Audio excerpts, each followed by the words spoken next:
ನಮಸ್ತೆ. ಟಿವಿ 20 ಕನ್ನಡ ವಾಹಿನಿಗೆ ಸ್ವಾಗತ. ಜಿಲ್ಲೆಯಲ್ಲಿ ಒಂದಲ್ಲೊಂದು ಹಗರಣಗಳು ನಡೆಯುತ್ತಲೇ ಇದ್ದರೂ ಅಧಿಕಾರಿಗಳು ಇದ್ದು ಇಲ್ಲದಂತಾಗಿದ್ದಾರೆ ಎಂಬ ಆರೋಪ ಕೇಳಿ ಬರ್ತಾ ಇದೆ. ಬೆಳಗಾವಿ ಜಿಲ್ಲೆಯ ಬೈಲಹೊಂಗಲ ತಾಲೂಕಿನ ಚಿಕ್ಕ ಬಾಗಿವಾಡಿ ಗ್ರಾಮದಲ್ಲಿ ರಾತ್ರೋರಾತ್ರಿ ಜೆಸಿಬಿ ಮತ್ತು ಟ್ರ್ಯಾಕ್ಟರ್ಗಳ ಮೂಲಕ ಮಣ್ಣು ಕಳ್ಳತನ ಮಾಡಲಾಗ್ತಾ ಇದೆ ಎಂಬ ಗಂಭೀರ ಆರೋಪ ಸ್ಥಳೀಯರಿಂದ ಕೇಳಿ ಬಂದಿದೆ. ಗ್ರಾಮದ ಹೊರವಲಯದಲ್ಲಿ ಇರುವ ಕೆರೆಯಲ್ಲಿ ನೀರು ಇರುವ ಹಿನ್ನೆಲೆ ಮಣ್ಣುಗಳ್ಳರು ಸಕ್ರಿಯರಾಗಿದ್ದು ಒಂದು ಜೆಸಿಬಿ ಹಾಗೂ 10 ಟ್ರ್ಯಾಕ್ಟರ್ಗಳ ಮೂಲಕ ಮಣ್ಣನ್ನ ಹೊರಗೆ ಸಾಗಿಸಲಾಗ್ತಾ ಇದೆ ಎಂದು ಗ್ರಾಮಸ್ಥರು ಆರೋಪಿಸಿದ್ದಾರೆ. ಈ ಎಲ್ಲ ಬೆಳವಣಿಗೆಗಳ ನಡುವೆಯೂ ತಾಲೂಕಾಡಳಿತ ಅಧಿಕಾರಿಗಳು ಗಾಢ ರೀತಿಯಲ್ಲಿ ಇದ್ದಾರೆ ಎಂಬ ಆಕ್ರೋಶ ವ್ಯಕ್ತವಾಗ್ತಾ ಇದೆ. ಸ್ಥಳೀಯರ ಪ್ರಕಾರ ಚಿಕ್ಕ ಬಾಗಿವಾಡಿ ಗ್ರಾಮದ ಸುತ್ತಮುತ್ತ ಅಕ್ರಮವಾಗಿ ಮಣ್ಣು ತೆಗೆಯುವ ಕಾರ್ಯ ನಿರಂತರವಾಗಿ ನಡೀತಾ ಇದ್ದು, ಇದರಿಂದ ಸರ್ಕಾರಿ ಜಾಗ ಹಾಗೂ ಕೆರೆಯ ಪರಿಸರಕ್ಕೆ ಹಾನಿಯಾಗುವ ಸಾಧ್ಯತೆ ಇದೆ. ಇಂತಹ ಅಕ್ರಮ ಚಟುವಟಿಕೆ ತಡೆಯಬೇಕಾದ ಅಧಿಕಾರಿಗಳೇ ಮೌನ ವಹಿಸಿರುವುದು ಹಲವು ಅನುಮಾನಗಳಿಗೆ ಕಾರಣವಾಗಿದೆ. ಇನ್ನು ಕೆಲವರು ಈ ಅಕ್ರಮ ಮಣ್ಣು ಸಾಗಾಣಿಕೆಯಲ್ಲಿ ಸಂಬಂಧಿಸಿದ ಕೆಲವು ಅಧಿಕಾರಿಗಳ ಶಾಮೀಲಾತಿ ಕೂಡ ಇರಬಹುದು ಎಂಬ ಗಂಭೀರ ಆರೋಪ ಮಾಡಿದ್ದಾರೆ.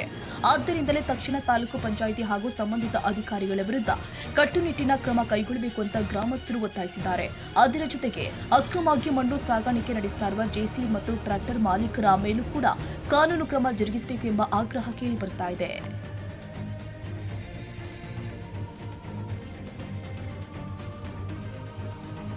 ಕನ್ನಡಿಗರ ಮೆಚ್ಚಿನ ನಿಮ್ಮ ಟಿವಿ 20 ಕನ್ನಡ ವಾಹಿನಿ ಇದೀಗ ಟಿವಿಯಲ್ಲಿ ಲಭ್ಯ.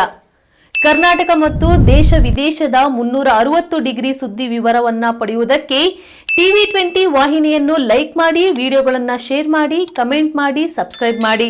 HCN ಕೇಬಲ್ 842 ನಂಬರ್ನಲ್ಲಿ ಹುಕ್ಕೇರಿ ತಾಲೂಕು ಹಾಗೂ ಸಂಕೇಶ್ವರದ ಸುತ್ತಮುತ್ತಲಿನ ಹಳ್ಳಿಗಳಲ್ಲಿ ಲಭ್ಯ. PCN ಕೇಬಲ್ 129 ನಂಬರ್ನಲ್ಲಿ ಹಾರುಗೆರೆ ಸುತ್ತಮುತ್ತಲಿನ ಹಳ್ಳಿಗಳಲ್ಲಿ ಲಭ್ಯ.